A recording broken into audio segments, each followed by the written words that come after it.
Olá, os estudos 195 a 201, como a gente falou no último estudo, no 194, que é a mitzvah, mandamento 107, que é o mandamento que fala sobre a impureza de um cadáver. É um mandamento que é uma mitzvah só que ela tem muitos detalhes. E como esse estudo das mitzvot, ele acompanha um estudo, ele é paralelo a um estudo que estudam todas as halachot, todas as leis das mitzvot. Então, nós que estamos estudando apenas as mitzvot, temos que dar um tempinho para as pessoas que estão estudando os detalhes, para que eles possam completar todas as halachot e todos os detalhes daquela mitzvah. E para não ficarmos sem ter um estudo, então vamos aproveitar que temos mais tempo e vamos abordar um pouco dos assuntos dessa mitzvah e desse assunto de pureza e impureza, que é o assunto que está sendo tratado, que vai ser tratado nas próximas aulas, nas próximas semanas, e principalmente nesses estudos desses dias. Primeira regra: a gente tem a tendência de pensar em impureza de duas formas. Algumas pessoas vão falar que impureza é algo sujo, então tem que ser limpado. Outras pessoas vão ter a tendência de explicar que impureza é algo negativo e que é proibido. Negativo é, proibido nem tanto. Sujeira também não é. Só pra gente ter uma noção, uma boa parte das impurezas, a forma de se purificar é ir no mikveh, mergulhar na mikveh. Para aqueles que conhecem talvez um pouco das leis de mikveh, se a água está suja, não tem problema. O importante é o banho que a pessoa toma antes do mikveh, antes de imergir na mikveh, para se preparar para imergir na mikveh. Então, na verdade, não é uma questão de sujeira física que a pessoa tem que se livrar, é algo totalmente espiritual, nada a ver com higiene. Então, o que é essas impurezas? Qual é essa regra das impurezas que a gente vai falar?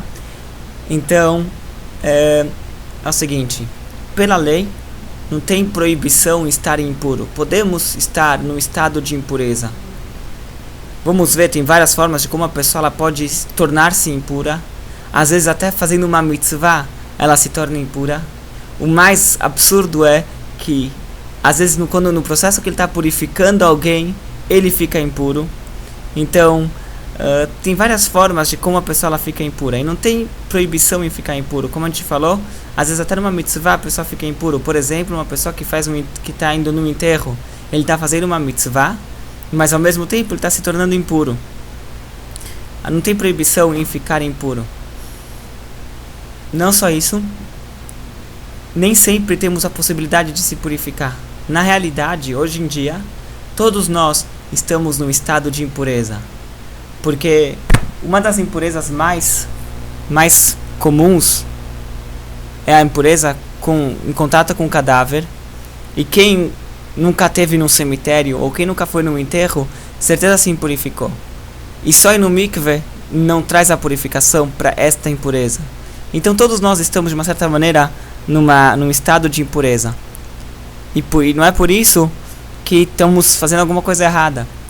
O que é importante saber é que quando uma pessoa está impura, então ele tinha, na época do templo, ele tinha certas restrições. Ele não podia entrar no templo, ou ele não podia comer dos sacrifícios, ou de outros alimentos que seriam santificados. E isso tem uma certa relevância até os dias de hoje, que se alguém quiser entrar no local do templo, atrás do Kotel, onde está a mesquita, se alguém quiser entrar lá, na realidade ele tem que passar por uma purificação. Não podemos entrar simplesmente entrar. A gente tem que devemos estar puros antes de poder entrar. E agora, na época do templo, tinham vários ambientes do templo, e os diferentes ambientes eles tinham diferentes santidades, e de acordo com a impureza que a pessoa estava, também variava onde que ele podia entrar, onde que ele não podia entrar. Isso se aplica até o dia de hoje. Se soubéssemos quais são os lugares exatos que podemos ou não entrar no templo, a gente talvez poderia avançar um pouco mais, caso a gente conseguisse livrar de certas impurezas que são possíveis de se purificar hoje em dia. Mas, como não sabemos exatamente o lugar do templo, deve-se evitar entrar atrás do Kotel. Tem pessoas inclusive rabinos, pessoas religiosas, que eles entram, fazem uma espécie de um turismo, acompanhado pelo exército e tudo mais. Eles entram lá e eles imaginam que tem certos lugares que certeza que não era o lugar do templo, então eles podem circular por lá. Uma vez, vasculhando o YouTube, uma vez encontrei um vídeo desses, um rabino fazendo um tour em volta da mesquita, que era um lugar que de acordo com a opinião dele, pelo menos, podia se entrar. Muito bem, então só para resumir esse ponto, a impureza é um estado que a pessoa lá torna-se impura. Não tem nenhum problema em ficar impuro. Eu posso imaginar que até mesmo na época do templo, a maioria das pessoas durante o ano ficavam impuras. Chegava perto das festas, quando eles faziam as peregrinações e iam para Israel, daí eles se purificavam para poderem entrar no templo. Só os Kohanim, que eles tinham eles comiam alimentos consagrados com uma maior frequência, então eles provavelmente tentavam se manter de uma certa de um estado maior de pureza para poderem consumir esses alimentos. Nessa semana, enquanto eu estava conversando com algumas pessoas que estavam fazendo o estudo, eu percebi que teve um pequeno misunderstanding, algo que as pessoas não entenderam direito em relação a Mitzvah 107 propriamente dita, o mandamento 107, que é o mandamento de as leis.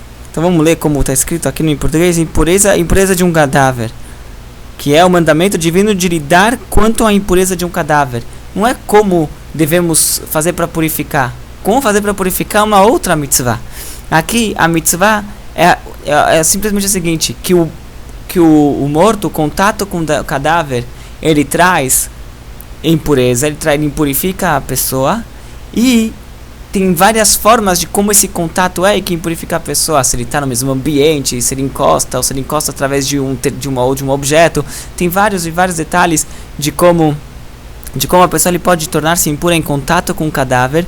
E por isso que essa que é a mitzvah é que o contato com o morto ele traz impureza. Não é uma instrução, é uma afirmação, é uma informação, assim, olha, o contato com o morto impurifica. Ao ponto que teve pessoas que discutiram com Maimônides e falaram que isso aqui não pode ser considerado, registrado como uma das 613 mitzvot, porque aqui não tem nenhuma instrução para a pessoa faça isso ou deixa de fazer aquilo, ou você não pode fazer isso ou não pode fazer aquilo. Não tem nenhuma instrução afirmativa que é para fazer ou para fazer algo, e nenhuma proibição que seria uma proibição falando assim, olha, não faça isso ou deixe de fazer aquilo, porque aqui não tem nada. Você tem uma informação, olha, o contato com o morto impurifica. Se você for falar, olha, alguém que se impurificou com o morto, ele não pode entrar no templo, aqui tem uma mitzvah, ele não pode entrar no templo. A gente já estudou essa mitzvah, inclusive, que alguém que está impuro não deve entrar no templo. Agora, isso daqui, então, a forma que a pessoa se tornou impura, isso aqui não pode ser considerado uma mitzvah. Então, o Nachmanides, que foi um sábio que viveu aproximadamente um século depois do Rambam, ele fala isso aqui não faz parte das 613 mitzvot. Então ele tem que fazer uma contagem toda nova da Torá, porque isso aqui não é uma mitzvah só, são várias mitzvot que entram nessa categoria que o Maimônides considerou como mitzvah, e ele, o Nachmanides, não considerou como mitzvah.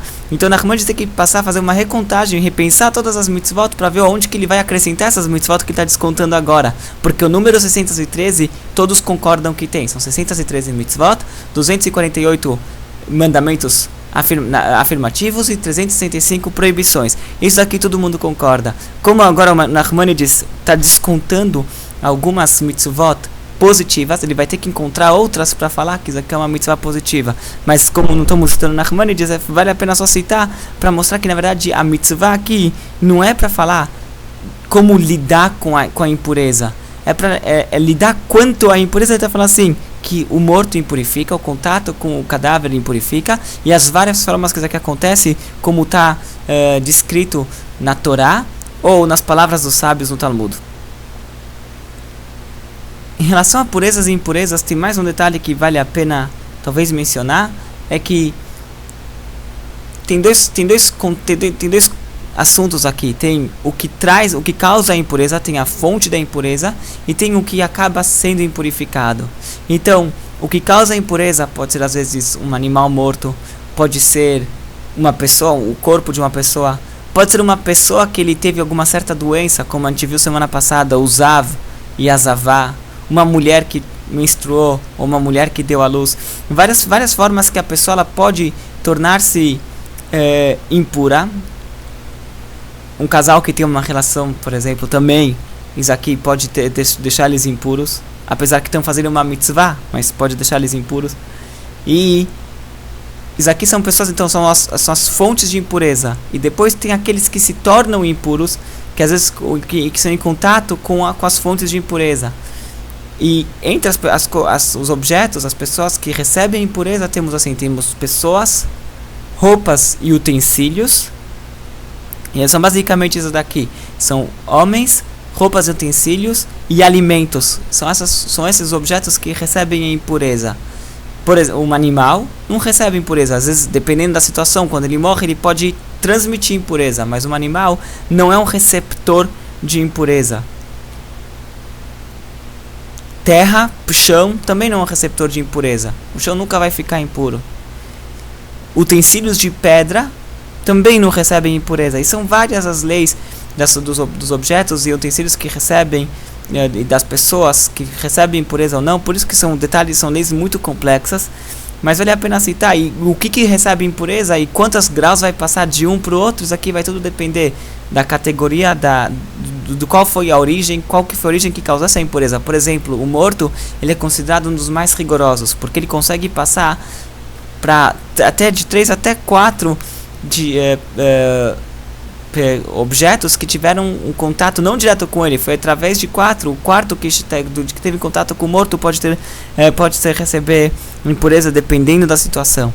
Então são alimentos e bebidas, os que recebem impureza, alimentos e bebidas, homens, seres humanos, e roupas e utensílios.